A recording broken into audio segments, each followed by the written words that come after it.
दोस्तों, मैं डॉक्टर सुरेश परिहार आज फिर से आया हूँ पार्ट 2 लेकर कि एंजाइटी और डिप्रेशन के पेशेंट्स का जो डेली रूटीन है वो कैसे रहे। पिछले वीडियो में बात की कि उनका सोने का उठने का टाइम फिक्स हो, उठने के बाद में वो धूप स्नान करे, जिसमें वो मेडिटेशन करे, अफर्मेशंस, पॉजिटिव सोच लेके आए और वो आज के काम को लिख लेवें। आज बहुत ही इंपॉर्टेंट बात करेंगे क्योंकि दोस्तों इन मरीजों के अंदर काम करने का जो तरीका है वो बदल जाता है। उनको लगता है कि मैं तो पहले 10 घंटे काम करता था, अब मेरे को 1 घंटा ही काम नहीं होता, काम में मेरा मन नहीं लगता, मैं क्या करूँ? अगर वो काम करना फिर से सीखने लग जाए, तो उनके अंदर मोटिवेशन आने लग जाता है और वो बिल्कुल ठीक हो सकते हैं धीरे-धीरे करके अगर वो प्रॉपर ढंग से इलाज लेवें। उसके अंदर हो सकता है दवाइयों की आवश्यकता हो, लेकिन वो काउंसलिंग का जो तरीका है और ये जो सारी जो मैं बात बता रहा हूँ, ये सब भी वो इस्तेमाल करें। तो इस वीडियो को आप पूरी देखिए और जानिए कि आगे के कौन से रूटीन आपको फॉलो करने हैं। दोस्तों, काम करने का जो तरीका है उसके अंदर थोड़ा सा बदलाव चाहिए। जैसे अगर आप गाड़ी चलाते हो तो उसके अंदर जब गाड़ी थोड़ा रुकने सी लग जाती है, स्पीड कम हो जाती है, तो हम गियर छोटा कर लेते हैं। बिल्कुल कम हो जाती है तो हम पहला गियर कर लेते हैं, जिसमें वो पावर बहुत ज्यादा उसके अंदर आ जाती है, चलती वो धीरे है। तो आपको धीरे चलना है। फॉर्मूला है लिटिल गोल बिग रिजल्ट। आपको छोटे गोल बनाने हैं। जैसे मैंने बोला है कि स्क्राइबिंग में आपको रोज के 3 पॉइंट लिखने हैं। 3 ही काम के 3 काम जो है वो लिखने और वो काम छोटे होने चाहिए। थोड़े से काम करो, आप छोटे से काम करो कि ये इतना काम मैं आज कर लूँगा, एक मैं इतना काम कर लूँगा, एक मैं इतना काम कर लूँगा। तो छोटे-छोटे अगर आप गोल बनाते हो और उसको उन गोल को अगर आप ऊर्जा देते हो, तो आप ज़रूर कामयाब होंगे दोस्तों। अब इसके आगे आते हैं कि आपका काम करने का जो तरीका है, वो आपका बहुत अच्छा होगा। अब उस काम करने के लिए आपको ऊर्जा की आवश्यकता होगी। जैसे मैंने बोला कि आप तो ऊर्जा देनी है, आपको कर्म करना है, फल अपने आप आएगा। आप जब कर्म कर रहे हो, तो आप उनको ऊर्जा दे रहे हो। ऊर्जा कहाँ से आएगी? ऊर्जा आपके शरीर के अंदर खाने से आती है। तो दोस्तों, इसके अंदर 4 नंबर पॉइंट है कि आपको खाने पर खास तौर पर ध्यान देना है।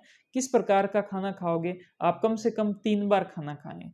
सुबह का आपका ब्रेकफ़ास्ट बहुत ही अच्छा हो, थोड़ा-सा हेवी क्वांटिटी में हो, फिर उसके बाद में आपका जो लंच है वो हो, फिर आपको रात को डिनर करना है, डिनर थोड़ा हल्का रहे।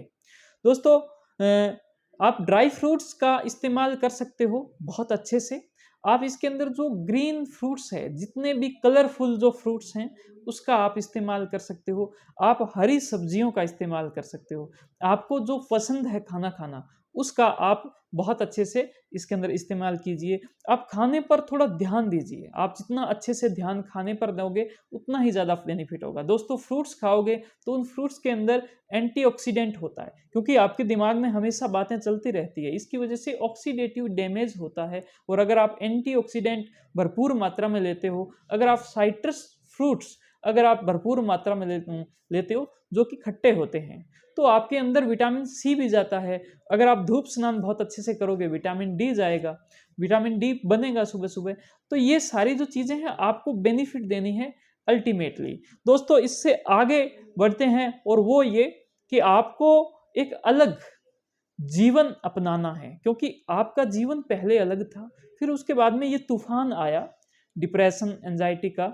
अब आपको एक अलग जीवन अपनाना है, आपके लिए एक अलग मौका है। जितने भी लोगों को ये समस्या हुई है, उन्होंने एक अलग ज़िंदगी को बाद में महसूस किया है। उनका लाइफ़स्टाइल, बातचीत, सोचने, विचारने का सब तरीके बदल गए हैं। उनकी ज़िंदगी पूरी तरीके से बदल गई है। जैसे दीपिका पादुकोण है, एक्ट्रेस है बहुत बड़ी, उनको ये समस्या हुई, 6 महीने तक रूम के अंदर ही पड़ी रही। बहुत सारे ट्रीटमेंट और होकर जब बाहर निकली, तो उन्होंने बोला कि मेरे लिए ये ज़िंदगी बिल्कुल ही अलग है। तो दोस्तों, आपको इस नई ज़िंदगी के अंदर मस्त रहना है, धीरे चलना है, लेकिन ठोस कदमों के साथ में चलना है, आनंद के साथ में आपको आगे बढ़ना है और आपको हर मुश्किल का सामना करना है एक योद्धा की तरह। You are a fighter. आप एक योद्धा हो और वो योद्धा किसी से डरता नहीं है। आपको किसी भी समस्या से डरना नहीं है, क्योंकि आप तो ज़मीन से उठकर आए हो। जो ज़मीन से ऊपर हेलीकॉप्टर से उठता है, उसको डर लगेगा कि हेलीकॉप्टर मिलेगा तो मैं ऊपर जाऊँगा। आप ज़मीन से अगर सीढ़ियों से आए हो,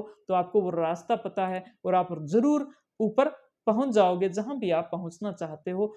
आपके लिए शर्त सिर्फ़ एक है कि आपका ध्यान पहले कदम पर होना चाहिए, जो आप अभी उठाने जा रहे हो। दोस्तों उम्मीद करता हूँ कि ये दोनों पार्ट के अंदर आपने जो आपका रूटीन है इसको आपने बहुत ही अच्छे से समझा है। अगर ऐसा है तो आप इस वीडियो को लाइक करें, आप अपनी बातों को हमें कमेंट के द्वारा पहुंचाएं, इस वीडियो को काम के लोगों के साथ में जिनको इसकी आवश्यकता हो सकती है, आपके आसपास के जो ग्रुप है उनके अंदर ज़रूर भेजें। आप हमारे चैनल को ज़रूर सब्सक्राइब भी करके जाएं। आप सभी का बहुत बहुत धन्यवाद। Thank you. जय हिंद, जय भारत।